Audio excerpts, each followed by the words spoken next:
తెలంగాణలో గొర్రెల పంపిణీ కుంభకోణం కేసులో దర్యాప్తును వేగవంతం చేసింది ఏసీబీ. కాంట్రాక్టర్ మొహియుద్దీన్, పశుసంవర్ధక శాఖ assistant directors Vikram, శివసాయిని ACB విచారించబోతోంది.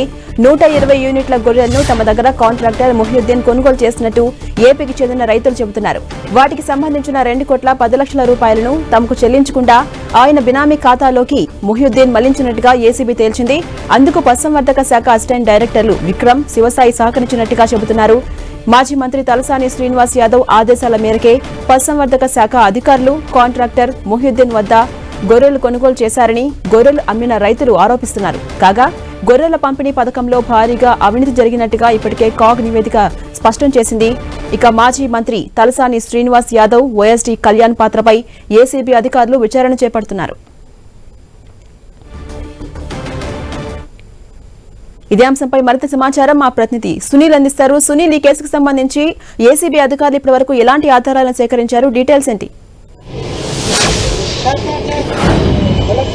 BRS గత ప్రభుత్వంలో ఎంతో ప్రతిష్టాత్మకంగా చేపట్టినటువంటి గొర్రెల స్కీమ్ కి సంబంధించి పెద్ద ఎత్తున స్కామ్ జరిగిందంటూ కూడా ఇటీవల సైబరాబాద్ పోలీస్ స్టేషన్ లో నమోదైనటువంటి కేసు ఆధారంగా ఇప్పటికే ఏసీబీ అధికారులు కేసుని టేకప్ చేయడం జరిగింది. ఇప్పటికే మనం చూస్తాం, ఆంధ్రప్రదేశ్ చెందినటువంటి కొంతమంది రైతులు గొర్రెలను పంపిణీ చేసినప్పుడు కూడా గత ప్రభుత్వం చెల్లింపుల విషయంలో అవకతవకలు పాల్పడి దాదాపు 2,10,00,000 రూపాయలు తమకు రావాల్సినటువంటి అవసరం ఉంది. కానీ ఈ డబ్బును తమకు జమ చేయకుండా వివిధ ఖాతాలు, అంటే వేరే వ్యక్తుల ఖాతాల్లో దారి మళ్లించారంటూ కూడా రైతులు పెద్ద ఎత్తున వచ్చి సైబరాబాద్ పోలీసులకు ఫిర్యాదు చేశారు. ఈ ఫిర్యాదు మేరకు సైబరాబాద్ పోలీసులు కేసు నమోదు చేసుకుందంటే ఈ కేసు ఆధారంగా ఇప్పటికే ఏసీబీ అధికారులు ఈ కేసును టేకప్ చేసుకుని ఆంధ్రప్రదేశ్ చెందినటువంటి ఎవరైతే గొర్రెలను పంపిణీ చేశారో ప్రకాశం జిల్లాకు చెందినటువంటి కొంతమంది రైతుల యొక్క స్టేట్మెంట్ కూడా ఇప్పటికే ఏసీబీ అధికారులు నమోదు చేసుకుందంటే ఇందులో ప్రధానంగా డైరెక్టర్ గా ఉన్నట్టు, అంటే పశుసంవర్ధక శాఖలో ఉన్నటువంటి అధికారులు మొత్తం కూడా ఇందులో కుమ్మక్కయ్యి పెద్ద ఎత్తున ఈ స్కామ్ కు పాల్పడ్డట్టు కూడా ఏసీబీ అధికారులు కొన్ని ఎవిడెన్స్ కూడా కలెక్ట్ చేశారు. ఇందులో ప్రధానంగా అక్కడ ఉన్నటువంటి ఓఎస్డీగా ఉన్నటువంటి కళ్యాణ్ కావచ్చు, అంటే మంత్రి తలసాని శ్రీనివాస్ సంబంధించి ఓఎస్డీగా ఉన్నటువంటి కళ్యాణ్ కావచ్చు, మరోవైపు అక్కడ ఉన్నటువంటి ఏడీ అధికారులు కావచ్చు, వీరందరూ కూడా గొర్రెలకు సంబంధించిన కాంట్రాక్టర్లు మొహియుద్దీన్ కావచ్చు, వీరందరూ కూడా డబ్బులు ఇవ్వాలంటే ఇవ్వకుండా తమను మోసం చేశారంటూ కూడా ఇప్పటికే రైతులందరూ కూడా తమ ఆవేదన అటు ఏసీబీ అధికారుల ముందు ఇవ్వడం జరిగింది. వారి యొక్క స్టేట్మెంట్ కూడా ఏసీబీ అధికారులు ఇప్పటికే నమోదు చేసుకుంది. దాదాపు 2,10,00,000 రూపాయలు తమకు రావాల్సినటువంటి అవసరం ఉన్న నేపథ్యంలో ఆ డబ్బులు ఇవ్వకుండా తమను ఇష్టం వచ్చినట్లు మాట్లాడుతున్నారు. డబ్బులు అడిగితే కేసులు పెట్టుకోండి, తమను ఏం చేసుకుంటారో చేసుకోండి అంటూ కూడా అక్కడ ఉన్నటువంటి పశుసంవర్ధక శాఖలో ఉన్నటువంటి అధికారులు తమను బెదిరింపులకు గురి చేస్తున్నట్టు కూడా ఇప్పటికే ఆంధ్రప్రదేశ్ రైతులు 10 టీవీతో మాట్లాడిన దృశ్యాలు కూడా మనం చూసాం. కాబట్టి ఈ స్కామ్ లో మాత్రం ఏసీబీ అధికారులు చాలా క్షుణ్ణంగా దర్యాప్తు కొనసాగిస్తున్నారు. ఇప్పటి వరకు ఓఎస్డీకి సంబంధించిన కళ్యాణ్ విషయంలో కావచ్చు, మరోవైపు పశుసంవర్ధక శాఖలో అధికారులు ఎవరైతే ఉన్నారో విక్రమ్ కావచ్చు, వారి మిగిలినటువంటి వ్యక్తులకు సంబంధించిన దానిపై కూడా ఏసీబీ అధికారులు దర్యాప్తు కొనసాగిస్తున్నారు.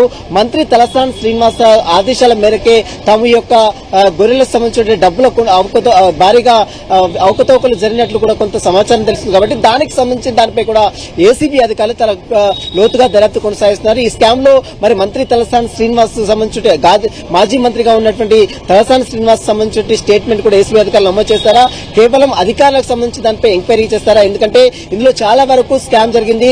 కేవలం 2 కోట్లు మాత్రమే ఇక్కడ కనబడుతుంది. కానీ ఇంకా పెద్ద ఎత్తున ఈ స్కామ్ జరిగింది. గతంలో కొనుగోలు కొనుగోలు విషయంలో కావచ్చు, మిగిలినటువంటి విషయంలో కావచ్చు, ట్రాన్స్పోర్ట్ల విషయంలో మనం ఇప్పటికే చూసాం. కాగ్ నివేదికలకు కూడా రవాణా విషయంలో కావచ్చు, గొర్రెల ట్యాగ్ విషయంలో కావచ్చు 92 కోట్లు, 62 కోట్లు రవాణా విషయంలో కూడా పెద్ద ఎత్తున స్కామ్ జరిగినట్లు కూడా ఇప్పటికే కాగ్ నివేదిక బహిర్గతం చేసిన నేపథ్యంలో ఇప్పుడు ఏసీబీ అధికారులు విచారణలో మరి అనేక కీలక అంశాలు బయటపడుతున్నాయి. కాబట్టి ఈ కేసులో మరి మంత్రి తలసాని, మాజీ మంత్రిగా ఉన్నటువంటి తలసాని శ్రీనివాస్ యాదవ్ కావచ్చు, ఓఎస్డీ కావచ్చు, అక్కడ ఉన్నటువంటి పశుసంవర్ధక శాఖలో ఉన్నటువంటి అధికారులు ఏడీ కావచ్చు, వాళ్ళకి సంబంధించిన కాంట్రాక్టర్స్ కావచ్చు, వీరందరి పాత్రపై కూడా ఏసీబీ అధికారులు చాలా లోతుగా దర్యాప్తు కొనసాగితే ఇప్పటివరకు అయితే కేవలం 2,10,00,000 రూపాయలు మాత్రం స్కామ్ జరిగింది. వారందరూ కూడా తిరిగి డబ్బులు చెల్లించాలంటూ కూడా రైతులందరూ కూడా ఇప్పటికే ఏసీబీని కూడా ఆశ్రయించారు. కాబట్టి వారి యొక్క స్టేట్మెంట్ కూడా ఏసీబీ అధికారులు నమోదు చేసుకున్నారు. కాబట్టి ఇంకా భారీ ఎత్తులో ఇంకా వీరందరూ కూడా రైతులందరికీ సంబంధించిన దానిపై మరి ఇప్పుడున్నటువంటి ప్రభుత్వం ఏం చేస్తుంది, ఈ స్కామ్ సంబంధించిన ఏసీబీ అధికారుల దర్యాప్తులు ఇంకా ఎలాంటి అంశాలు పొందబడతాయి,